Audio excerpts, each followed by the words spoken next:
মাছের ঝোল বানানোর জন্য এখানে আমি মিষ্টি কুমড়ো আলু দিয়ে মাছের ঝোল করেছি। এটা হলো জ্যান্ত কাতল মাছ। তো মাছগুলোকে ভালো করে ভেজে তুলে নেওয়ার পর এখানে ফোড়নে দিয়েছিলাম হিং, শুকনো লঙ্কা, গোটা জিরে।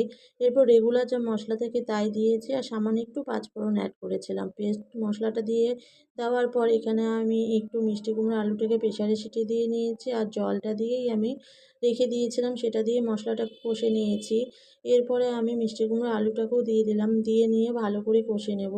কষে নেওয়ার পর এখান থেকে যখন তেল ছেড়ে আসবে তখনই আমি ঝোল যে যতটা পরিমাণ ঝোল খাবে সে ততটা পরিমাণ ঝোল দেবে। এটা পাতলা ঝোল খেতেই টেস্টি লাগে।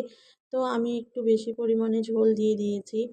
তো ঝোলটা ভালো করে ফুটে এলে পরে এখানে আমি মাছগুলোকে আস্তে আস্তে করে অ্যাড করব। তো মাছগুলোকে দিয়ে দেওয়ার পরও সামান্য একটু আঁচ কমিয়ে দিয়ে ঝোলটাকে ফোটাতে হবে।